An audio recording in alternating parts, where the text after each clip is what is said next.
My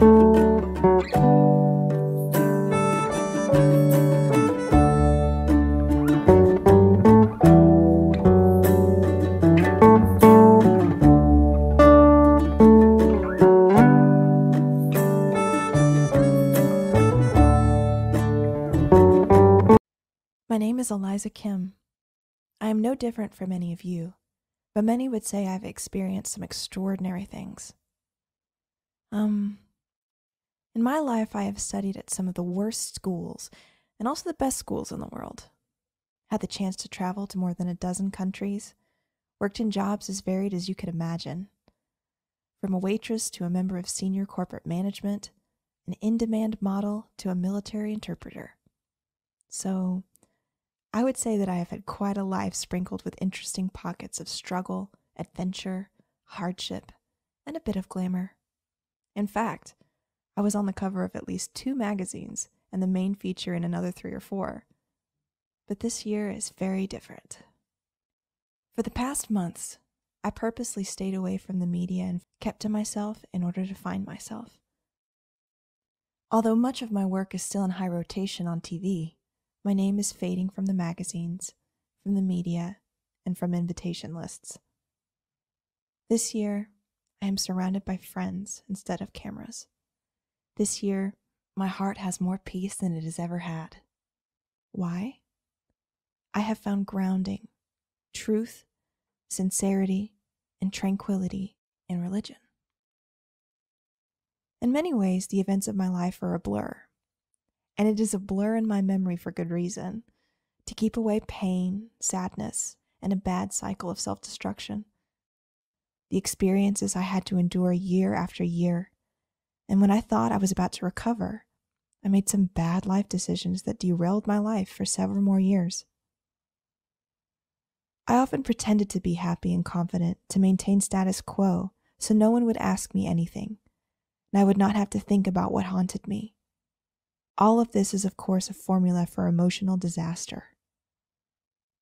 But there was one thing, the one thing that I could always turn to for grounding, to calm myself and to refocus so that I could at least function at work and in life. Religion. I always had God.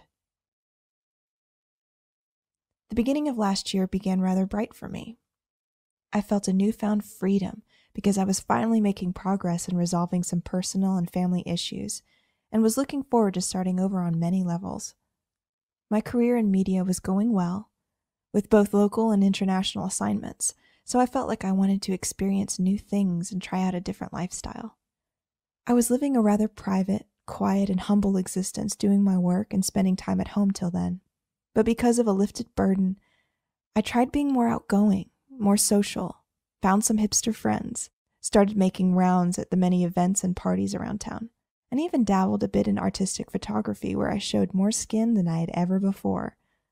I felt free and alive, but somehow still empty. Perhaps because the life I was trying to live was so foreign to me and very much not for me, I regretted. As the emptiness grew, the parties became dull. I got stuck with a sexy image, and the hipster friends did not bring out the best in me, to say the least. I began to hate who I was becoming in those short months, and I was back to feeling lost, hopeless, and confused about the world. I wanted my usual, quiet, boring but wholesome private life back. So, I cut myself off completely and returned to the one thing that has always grounded and refocused me. After stopping everything, I promptly turned towards God in hopes of finding the true peace I craved for. And so my journey began. This was not the first time I sought God's assistance to calm myself and refocus, but somehow I really wanted it to be the last time.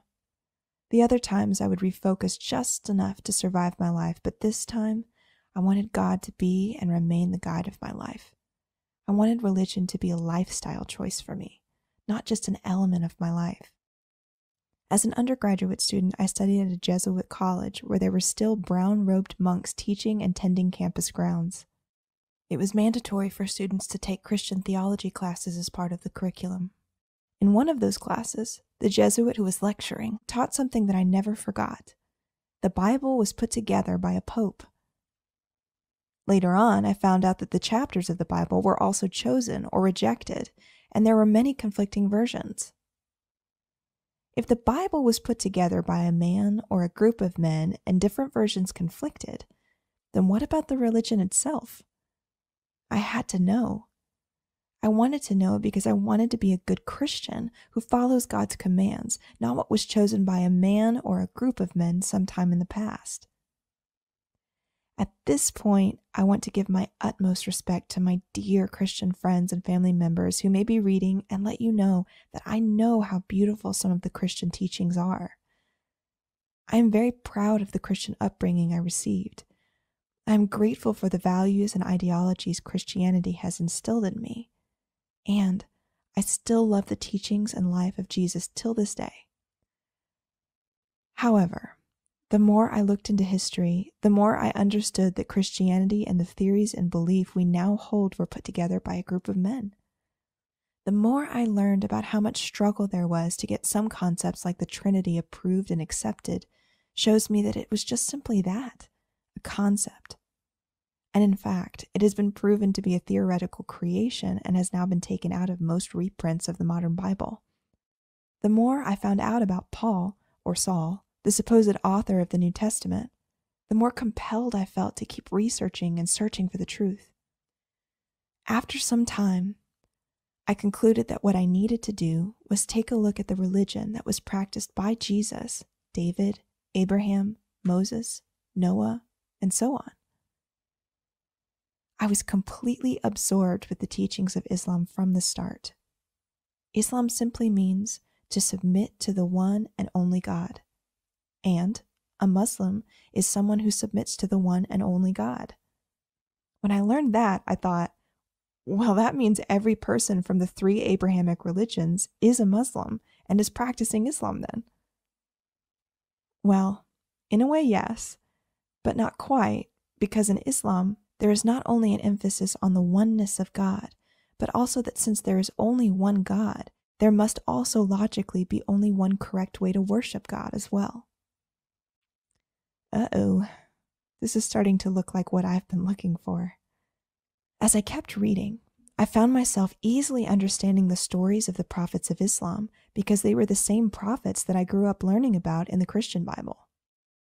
I found myself drawn to the way Islam structures religion into a lifestyle and not just an element of life, and I found myself readily accepting the way the Muslims worship God. I don't know how my story will be received, but I sincerely hope that we will continue to be a part of one another's lives. I hope that we continue sharing our views, sharing our experiences, and supporting one another in a positive way. I also hope to make new friends from everywhere, every culture, and every religion. I look forward to moving on from my past because what matters is what I do from now into the future. Yes, you will see me dressed differently, and I may also speak a little differently as well, but for the most part, I will just be an upgraded version of who I was. I want to be a better person, someone who is more kind, more giving, more thoughtful, more caring, more considerate, more respectful, more gentle, more calm, more understanding, and someone who is more conscious of improving herself day in and day out.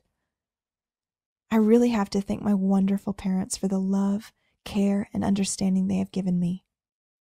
Having their support and permission to choose what I believe is best for myself is a true blessing that I am forever grateful for. Lastly, I pray that all of you will also find peace, hope, and respect in your own lives.